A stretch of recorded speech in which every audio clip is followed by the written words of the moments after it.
ایک برائی جس کی طرف علامہ نے کا ذکر کیا، علامہ نے کہا ہے کہ یوں تو سید بھی ہو، مرزا بھی ہو، افغان بھی ہو، تم سبھی کچھ ہو بتاؤ تو مسلمان بھی ہو، مسلمان ہے نا؟ بھی بالکل صحیح، ایک بالکل سب صحیح سے سر۔ بڑی برائی جو ہمارے اندر آ گئی ہے وہ فرقہ بندی کی ہے، ذات پات کی لانا، جبکہ اسلام میں ذات پات کا کوئی تصور ہی نہیں ہے نا؟ بالکل نہیں یعنی نہ، رسول اللہ صلی اللہ علیہ وسلم نے کا جو حجۃ الوداع کے موقع پر جو خطبہ ہے اس میں بتانے کی ضرورت نہیں ہے، تھوڑا سا پڑھا لکھا مسلمان بھی جانتا ہے کہ کسی بھی عربی کو اجمی پر، گورے کو کالے پر، یا امیر کو غریب پر کوئی فوقیت نہیں ہے، لیکن ہم اسی بنیاد پر اپنے سماج کو بنا رہے ہیں، ہے نا؟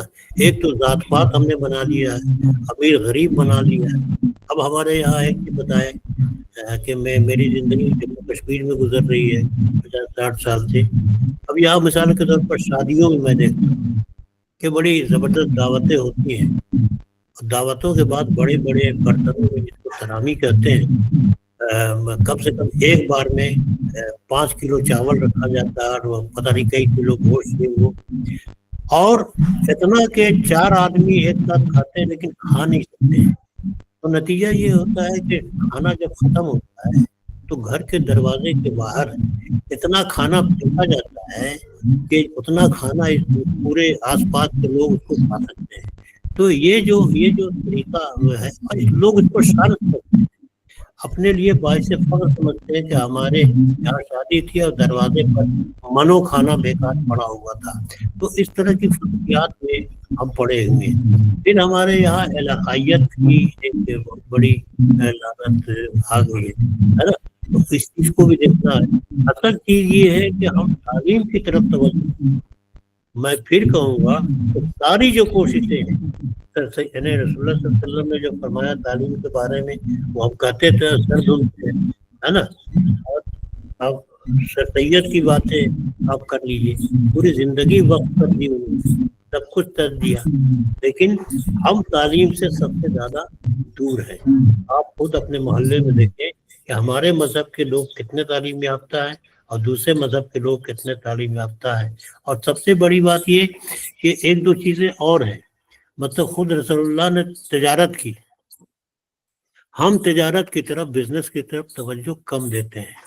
اب اتنے بڑے بڑے لوگوں کے نام لیجیے، اب بڑے بڑے بزنس مین، ہے نا، اڈانی امبانی فلاں چیلا، یہ وہ، مشکل سے ایک آدمی پریم جی کا نام ہندوستان میں آتا ہے جو بزنس مین ہے، بہت بڑے بزنس مین۔ اسی طرح سے بہت کم لوگ ہیں جنہوں نے تجارت پر یا بزنس پر توجہ دی ہے، اور ہمارے یہاں زیادہ سے زیادہ چھوٹی موٹی دکانیں کر لیتے ہیں، اور جو کماتے ہیں گوشت کھانے میں خرچ کر دیتے ہیں، ہے نا؟ تو ہم نے تو اپنے دسترخوان کو بہت قیمتی بنایا، لیکن علم کو بہت ہی حقارت کی نظر سے دیکھتے رہے۔ عام طور پر آپ یہ دیکھیے گا نچلے طبقے میں کہ تعلیم دینے کا کوئی رواج نہیں ہے، ایک عام رویہ ہو گیا ہے کہ پڑھ لکھ کے کرے گا کیا؟ تو کسی کو پنکچر بنانے میں لگا دو، کسی کو موٹر میکینک بنانے میں لگا دو، کسی کو درزی کا کام سکھانے میں لگا دو۔ یہ ہمارے لوور کلاس کا ایک عام رویہ ہے، ایک عام نفسیات ہے۔ تو یہ زمانے میں پنپنے کی یہ باتیں نہیں ہیں، یہ زوال کی باتیں ہیں، تو اس کا سوچنا پڑے گا۔ اچھا پیٹرونیج نہیں ہے، اچھا میں آپ کو بتاؤں، سکھوں میں ایک رجحان یہ ہے کہ اگر کوئی شخص بے روزگار ہے اور اس میں صلاحیت ہے کہ کچھ کرے تو پوری قوم مل کے اس کی مدد کرتی ہے۔ اسی طرح سے مسلمانوں میں ہم نے دیکھا ہے کئی جگہ پر کہ یہ جو اسماعیلی یا بوہرا مسلمان ہوتے ہیں، یہ اپنے بے روزگار لوگوں کو روزگار کرواتے ہیں، کسی کو دکان کروا دیا، کسی کو تجارت کروا دیا، اس طرح سے قرض دے کر کے، اور پھر اس طرح سے وہ فرقہ یا وہ طبقہ آگے بڑھ رہا ہے۔ آپ یہ دیکھیں گے بمبئی میں، گجرات میں اور ہر جگہ بوہرا طبقہ کے لوگ نوکری نہیں کرتے ہیں، بزنس کرتے ہیں، ہر طرح کے بزنس ان کے یہاں ہے۔ تو ان چیزوں کو عام کرنا چاہیے، اور تجارت اور بزنس کو تو سنت رسول سمجھ کے کرنا چاہیے۔ تو یہ سب چیزیں ہیں۔ اور جناب السلام علیکم سر۔ سر میرا نام جمشید ہے، میں پٹنہ سے بول رہا ہوں۔ جی سر میں کچھ ایڈ کرنا چاہوں گا اگر اجازت ہو تو۔ آپ نے بہت اچھی بات بالکل بتائی۔ ایڈ کیجیے، مقصد یہ ہے کہ میں عالم فاضل نہیں ہوں،